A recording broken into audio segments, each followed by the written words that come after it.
to play of our own projection within the physical world playing out, but we still have free will. Otherwise, what would be the point of existence? So I'm not going to freak you out too much, but if you haven't noticed, and I think at this point, something very interesting is happening in the world. I'm noticing a lot of people are getting sick and tired and fed up with the Matrix. They know the game is rigged. They know the world is rigged in lots of different ways. The workforce is rigged. The housing game is rigged. People are starting to wake up and see that a lot of these systems and structures that are created by humans are there to oppress and control other humans. And so what we're seeing here in some interesting ways is people that are starting to turn to more holistic ways of living and more spiritual ways of living. We know, just off the topic of Lilith for a second, we know that psychology and a lot of psychologists and a lot of psychoanalytic people don't even acknowledge the presence of the soul. They don't even acknowledge the presence of spirituality at all. So they treat other people purely based on a physiological aspect of their mind, and that's basically part of Big Daddy Pharma, where they just keep coming back in, getting drugs, and that's a business. What I do and what astrologers do and spiritual, shamanic people or people that are into this level of spirituality, we need to look at your life path. We need to see how everything is playing out. We need to see, and we can see bumps that are coming up in the road and multiple roads within your life. So yes, you have returns. You have a Chiron return. You have a Saturn return. These things are real. You have a Pluto return. Yes, and yes, if you don't know, there is also such a thing as a Lilith return every 9 years, which is also tied into the gestational time period that it would take for a human to have a baby. And Lilith is associated with babies. But the part that people freak out about mostly when it comes to Lilith is that Lilith is known as the Queen of Demons. And she has been vilified and made out to be something that is about sin and about shame and about the dark feminine, and that it is a rebellion against the patriarchy or against authority. And so a lot of feminist people have really embraced Lilith. They worship Lilith. In the thumbnail that I created today for this video, you'll see in the background behind the yellow text a crescent moon with the feminine symbol facing down.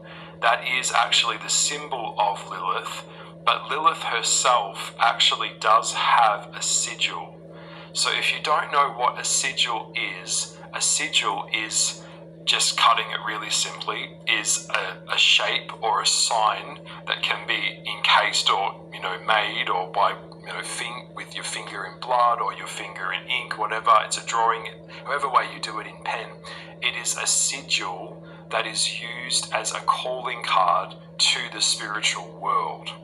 Now, there are a whole variety of different sigils that exist every day that we don't even realize. For example, most of the companies that run the world, the biggest companies in the world, they all have sigil bases to them. For example, the apple that you see for the company Apple is like an apple with a bite missing out of it. The reference point to that is obviously Eve biting out of the apple, taking a bite of the apple. And of course, the apple was forbidden knowledge. Alright, so everything ties back to these types of things. So people don't realize that sigils are actually encased in a lot of what people in the modern world here call logos. The company logos have sigils, and those sigils are connected usually to the demonic world, the lower astral world. Alright, so a lot of the correlations that happen in relation to the black moon is that when the moon is in its furthest position away and it's tilted in its darkest aspect, that is what we know as Lilith the Black Moon, or Lilith's Black Moon. So when you think of astrology and you look at the moon sign, you know that the moon sign is the subconscious mind. It is emotions, it is water, it's a lunar aspect. So all the planets in astrology have a correlation, and the moon is femininity, it's instincts, it's your internal, private, most receptive and private nature. So imagine the aspect of a moon sign in a person that is in rage, or a person that is angry.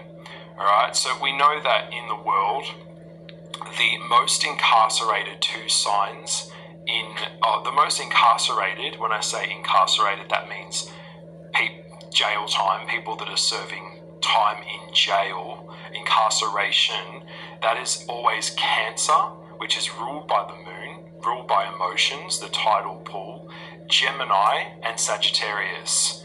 Okay, so those three signs are the most incarcerated signs that we usually come across in the Western world.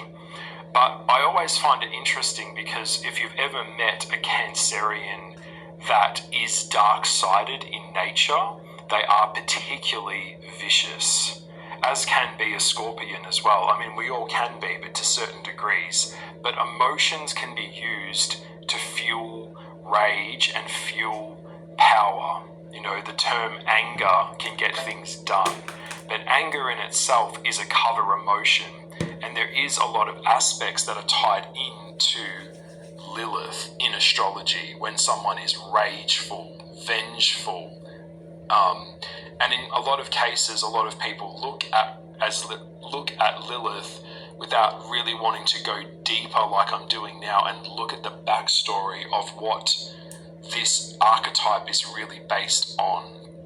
So Lilith is like I mentioned, the furthest point of when the moon is tilted in its darkest position. So you might hear, I think it was Pink Floyd's album, The Dark Side of the Moon, right? Or even, I think it was even used in the Transformers movie as well, Transformers Dark Side of the Moon, or something along those lines. You will see and get an understanding about what that is really kind of trying to communicate. So it is a world gone into darkness. It is an energy point that is going off and doing its own thing. Alright, so Lilith was traditionally the first wife that was created by the master creator, Yahweh or God, as Adam's wife. And it was said, and this has been referenced at 2 points within the Bible. I have the details, I know them, I've got them here with me on my phone. But one of them is a reference point to her being made of the same form that Adam was made from, which was made of clay or whichever. So she came from him, and she was made from the same component of him as a counterpoint to him in the feminine. So in the Kabbalah, we have Binah and Hukmah. Binah is the receptive energy, and Hukmah is an active energy.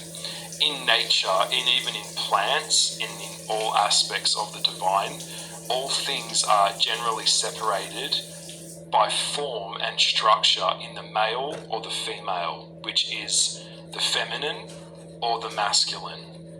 And of course we have the dark feminine, which is what Lilith embodies to most people when they look at astrology or they look at this like reference point. So she is known as the dark dweller, and there is a lot of association with Lilith within the Goetic system of the demonic of the demons. There is a Goetia system which I can talk about on another video. I did actually do a video on the Goetia, but it was actually removed here, so I'm not sure why YouTube took that one down. But I'm just sharing with you. I'm keeping this as general as I can, because otherwise I could just go on and on and on. And I'm really into this stuff. I love talking about it. So the story point of it is, just fast forwarding here, is that Lilith was made of the same form as what Adam was, but it was said that she was only made for mating. She was only made to be his wife, and that he was the one that was to control her, or the one that was to basically make her his slave. And to her, she saw that as wrong, because she saw herself as equal to him, and that she didn't have to listen to what he would tell her to do, to obey him. So Lilith, being a free-thinking agent, rebelled against Yahweh or God and declined what had been set in her predeterminism for her life as one of the first beings created. So a lot of the later scriptures erased a lot of the mentioning of Lilith and how she became this force. We're talking about an entity here, so I want to make that really clear. This is an entity. You can channel Lilith. She is one of the only aspects of the divine within astrology that has a sigil like this, where you can directly try and communicate with this energy force. So after she rebelled against her nature of what she was told to do, she was basically cast away, cast out of paradise and cast out of the Garden of Eden. And there it is said that she went to the lower astral and was kind of banished with Lucifer. Alright, so there's a lot of tie-ins into Luciferic energy, but that's for another video, for another time. So it said that she flew away in some cases, or that she walked away of her own free will, because it was, I think, when I think of this story, I often think of, if you guys have seen the film, the Alien Covenant, at the start of that film, when Waylon creates his perfect android, the character that's played by Michael Fashionbender, I'm sorry if I can't get his name right, but the character of David is a reference to the statue of the statue is a reference point to the statue of David, which is a human making something in their own perfection and then expecting that being to obey their master. And in the start of that film, it's a very powerful point which I think is relevant to me talking about Lilith here today, which is that David questions his master, and David questions why he was like, you know, if he says to his master, if you created me, then who created you? And Waylon didn't like that, because he's like being challenged. His authority is being challenged.